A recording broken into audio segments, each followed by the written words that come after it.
Hi, it's Prasenjit, and in this video, I'm going to talk about reproduction in organism. आज हम discuss करेंगे sexual mode of reproduction. पिछले video में हम लोगों ने डिस्कस किया था कि which is the better mode of reproduction, और हम लोगों ने वहाँ पे आंसर भी हमारा जो है डिस्कस किया हुआ था। बात करते हैं सेक्सुअल रिप्रोडक्शन का। सो सेक्सुअल रिप्रोडक्शन जो प्रोसेस है, it actually involves the fusion of male and female gametes. और ये जो गैमेट होंगे जो आपके फॉर्म करेंगे, वो क्या हो सकता है, that can come from different individual और it can come from same individual. पहले बात कर लेते हैं हेट्रोथेलिक या फिर डायशियस कंडीशन, या फिर हम लोग बात कर सकते हैं यूनिसेक्सुअल जो ऑर्गेनिजम्स होंगे, प्लांट या फिर एनिमल्स जो हैं, ऐसे कंडीशंस में हम लोग उनको क्या कहते हैं, हेट्रोथेलिक एंड डायशियस।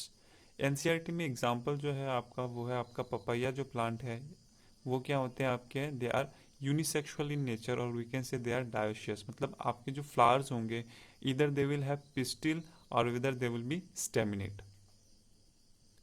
एनिमल में अगर बात करें, ह्यूमन बींग हम कह सकते हैं दे आर यूनिसेक्सुअल, और हम लोग बात कर सकते हैं in case of cockroaches also, हम लोगों ने पढ़ा था, वो क्या होते हैं, उनमें जो सेक्स होते हैं वो क्या होते हैं, यूनिसेक्सुअल होते हैं। अब बात करते हैं होमोथेलिक एंड मोनोशियस, जो कि हम लोग बेसिकली बाइसेक्सुअल जो है उसे हम लोग टर्म यूज़ करते हैं इसमें। इसमें आपका क्या होगा, फ्लावर जो होगा उसमें बोथ आपका जो मेल फ्लावर पार्ट है और जो फीमेल फ्लावर पार्ट है, वो दोनों क्या होंगे, वहाँ पे प्रेजेंट होंगे। एनिमल्स के अगर हम लोग एग्जांपल ले, इन केस ऑफ अर्थवर्म या फिर लीच जो होता है, उनमें क्या होता है, ये हार्मोफ्रोडाइट कंडीशन होता है, जिसमें मेल और फीमेल जो होंगे आपके पार्ट्स जो होंगे, ऑर्गन जो होंगे, वो दोनों ही क्या होंगे, प्रेजेंट होंगे। अगर हम लोग बात करते हैं एल्गी और फंजाई में, दोनों में आपका क्या है, under the favourable condition, normal condition में वो लोग क्या होता है आपका, अगर हम लोग बात करें नॉर्मल कंडीशन है, नॉर्मल कंडीशन में वो लोग क्या कहते हैं, एसेक्सुअल मोड ऑफ जो है रिप्रोडक्शन वहाँ पे क्या है आपको दिखाई देगा। अनफेवरेबल कंडीशन में अगर हम लोग बात करें, आपको क्या दिखाई देगा, सेक्सुअल मोड ऑफ रिप्रोडक्शन जो है वो आपको दिखाई देगा। सो यूजुअली अगर हम लोग बात करें एल्गी और फंजाई जो है, उसमें नॉर्मल मूड में आपका क्या होगा, एसेक्सुअल मोड ऑफ रिप्रोडक्शन दिखाई देगा, और under unfavourable condition, that is the before the adverse condition, they undergo sexual mode of reproduction. CBSE में ये क्वेश्चन पूछा गया है, एनसीईआरटी एग्जाम्पलर में भी जो है वो सेम क्वेश्चन यहाँ पे दिया हुआ है, वो थोड़ा हम डिस्कस कर लेते हैं।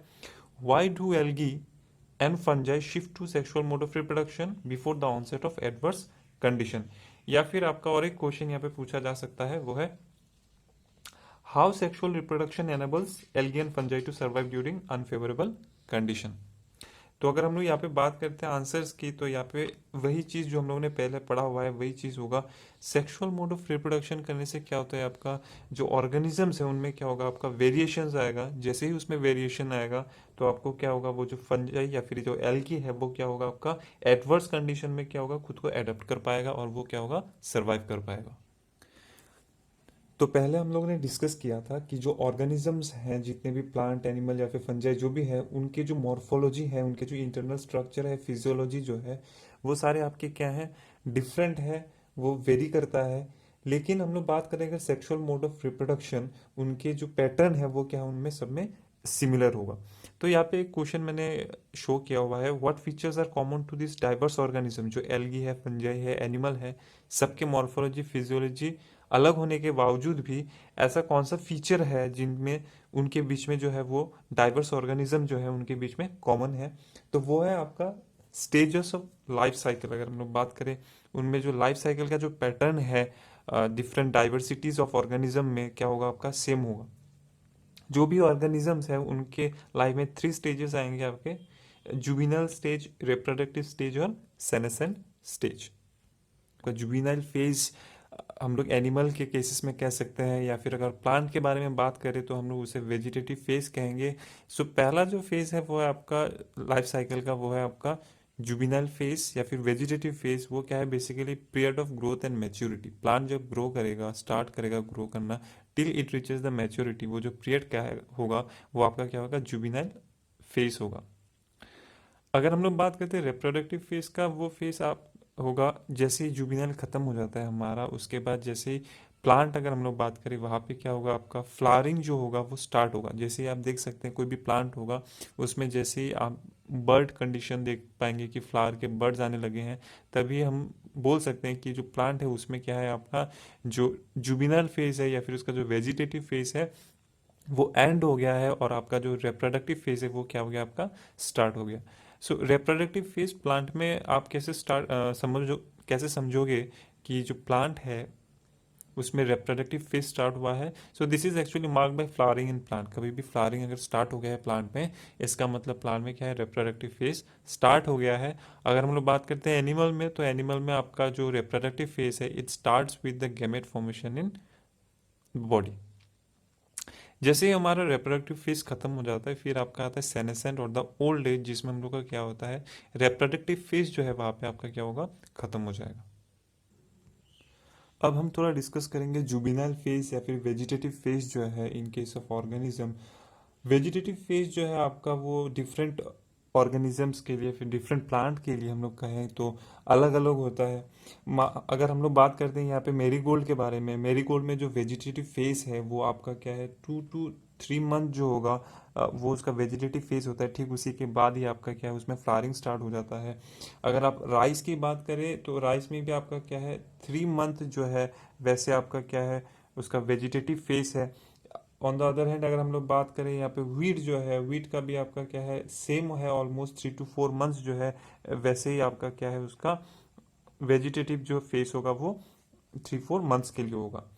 कोकोनट अगर हम लोग बात करें, it almost take 8 to 10 years जो है आपको लगेगा, उसमें 8 to 10 ईयर्स जो है लगता है आपका उसका जो वेजिटेटिव फेस है। और अगर हम लोग बात करें मैंगो में, तो उसका जो वेजिटेटिव फेस है वो आपका नियर अबाउट 4 to 6 ईयर्स जो है उसका वेजिटेटिव फेस है। उसी के बाद उसमें क्या होगा, फ्लावरिंग जो होगा स्टार्ट होगा। मैंने यहाँ आपको मेरीगोल्ड, राइस, व्हीट और कोकोनट और मैंगो जो है उनके जो वेजिटेटिव फेज है उसके बारे में मैंने डिस्कस इसलिए किया क्योंकि आपके जो एनसीईआरटी है उसके अंदर जो इंटेक्स जो क्वेश्चन है वहाँ पे एक सवाल एक्चुअली किया गया है, जो how does actually it take for marigold, rice and wheat, coconut, mango tree to come to flower. सो अभी एक और क्वेश्चन है एनसीईआरटी में पूछा गया जो कि इन टेक्स्ट है आपका, उसमें पूछा गया है इन सम प्लांट आपका क्या होता है, फ्लावरिंग जो होगा वो क्या होगा, मोर देन वंस होगा। उसका जो थ्रू आउट द लाइफ जो होगा मोर देन वंस होगा। तो उस केस में जो इंटर फ्लावरिंग जो पीरियड होगा उसको हम लोग क्या जुबिनल फेज कहेंगे या फिर जो मैच्योर फेज है क्या कहेंगे उसको, कि हर साल उसमें जो है आपका क्या होगा, फ्लावरिंग होगा। सो ये जो फ्लावरिंग के बीच में जो पीरियड होता है उनके बीच में जो गैप जो है, तो उस गैप को आप क्या जुबिनल फेज कहेंगे या फिर मैच्योर फेज कहेंगे, ये एक्चुअली इंटेक्स का क्वेश्चन है। तो आंसर आपका क्या है इसमें, हम लोग इसको क्या कहेंगे, जुबिनल फेज कहेंगे। कोई भी प्लांट है जिसमें आपका फ्लावरिंग मोर देन ट्वाइस होता है, मोर देन वंस होगा, तो उस केस में उनके जो इंटर फ्लावरिंग जो पीरियड है उसको हम लोग क्या कहते हैं, जुबिनल फेज कहते हैं। कुछ कुछ प्लांट है जिनमें आपको अनयूजुअल टाइप का फ्लावरिंग पैटर्न दिखाई देगा। एनसीईआरटी में आपके 2 एग्जाम्पल दिए हुए हैं। यहाँ पे स्क्रीन में देखिए मैंने लिखा हुआ है question, name the species of plant that flowers once in a life time. So ये जो अनयूजुअल टाइप का फ्लावरिंग पैटर्न है ये एक्चुअली हमें बेम्बू में दिखाई देता है। बेम्बू में यूजुअली होता है कि आपका 50 to 100 ईयर्स के बाद प्लांट में फ्लावरिंग होगा, उसमें उसके बाद फ्रूटिंग होगा, फ्रूटिंग होने के बाद ही जो प्लांट है वो आपका क्या हो जाता है, मर जाता है। दूसरा जो प्लांट है जिसमें अनयूजुअल टाइप का फ्लावरिंग पैटर्न दिखाई देता है वो है आपका स्ट्रोबाइलंथस कुंथियाना, या फिर जिसको हम लोग कहते हैं नीलाकुरंजी। इससे दो बोर्ड में भी क्वेश्चन पूछा गया है, इससे भी बहुत बार रिपीटेड हुआ है क्वेश्चन। ऊपर मैंने 2 क्वेश्चन लिखे हुए हैं। Mention the plant that flowers once in a 12 years. तो आपको क्वेश्चन से ही पता चल गया होगा कि एक्चुअली जो स्ट्रोबाइलैंथस कुंथियाना है उसमें क्या है, आपका अनयूजुअल फ्लावरिंग पैटर्न है ये है कि उनमें क्या होता है, 12 साल में एक बार जो है आपका फ्लावरिंग होगा। ऊपर जो 2 क्वेश्चन मैंने लिखे हुए हैं ये पूछे गए हैं बोर्ड में, इसलिए मैंने इसको लिखा हुआ है। सो स्ट्रोबाइलैंथस कुंथियाना या फिर नीलाकुरंजी जो है वो आपका क्या है, केरला, कर्नाटका या फिर जो तमिलनाडु है वहाँ पे उनके ब्लू कलर के जो फ्लावर्स है वो क्या होते हैं, 12 साल में एक बार उसमें क्या होगा, फ्लावरिंग होगा। आपके एनसीईआरटी बुक में 2006 लिखा हुआ है, उसके बाद 2018 में भी एक बार हुआ था। तो नेक्स्ट जो फ्लावरिंग होगा इसमें वो होगा आपका 2030 में।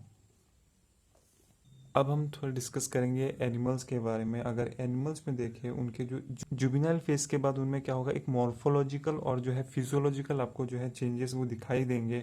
और जो एनिमल्स हैं उनमें रिप्रोडक्टिव फेज जो होगा वो आपका क्या होगा, वेरिएबल ड्यूरेशन का होगा।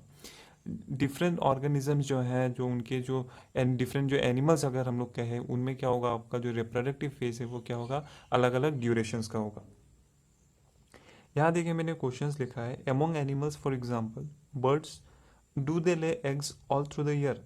यहाँ पे आप देखिए बर्ड जो है, फ्रॉग जो है, जो लीजर्ड है, क्या उनमें जो वो लोग जो अंडा देते हैं, क्या वो लोग पूरे साल अंडा देते हैं या फिर वो सीजनल फेनोमेनन है। ये क्वेश्चन एक्चुअली आपके एनसीईआरटी के इंटेक्स्ट से पूछा गया है। तो अगर हम लोग बात करें बर्ड में, लिजर्ड में और फ्रॉग में, अगर हम लोग बात करें, उनमें क्या होता है, वो लोग जो अंडा देते हैं वो क्या होता है, सीजनल फेनोमेनन है। अब हम डिस्कस करेंगे फीमेल जो है प्लासेंटल मैमल्स जो होते हैं उनमें क्या होता है, कुछ कुछ जो है आपका साइक्लिक जो है चेंजेस आपको दिखाई देगा। Cyclic changes in the sense उनके जो रिप्रोडक्टिव फेज है, उस रिप्रोडक्टिव फेज में उनके जो ओवरीज होंगे, उनके जो एक्सेसरी डक्ट है और उनके जो हार्मोन सिक्रीशंस हैं, उनमें क्या होगा, आपका कुछ साइक्लिक जो है वो चेंजेस आपको दिखाई देता है। साइक्लिक चेंजेस जो है वो जो हमें नॉन प्राइमेट्स में दिखाई देते हैं। अगर हम लोग बात करें डॉग जो हो गए, उनमें जो ओवरी या फिर एक्सेसरी डक्ट या फिर हार्मोन में जो चेंजेस आते हैं, ऐसे चेंजेस को हम लोग कहते हैं ऑस्ट्रस साइकिल। और अगर हम लोग बात करें प्राइमेट में, जैसे कि मंकी, एप्स या फिर ह्यूमन हो गए, उनमें जिस तरह का साइक्लिक चेंजेस आते हैं ओवरीज में, उसको हम लोग कहते हैं मेंस्ट्रुअल साइकिल।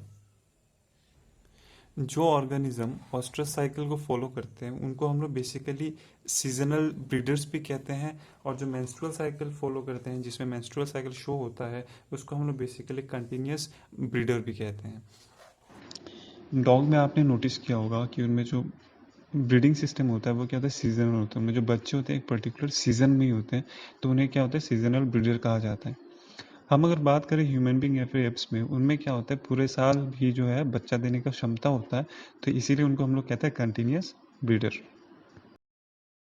तो अभी तक हम लोगों ने जुबिनाइल फेज या फिर वेजिटेटिव फेज के बारे में डिस्कस किया है, रिप्रोडक्टिव फेज के बारे में भी डिस्कस किया है। अब हम लोग बात करेंगे थोड़ा सेनेसेंट और ओल्ड एज के बारे में।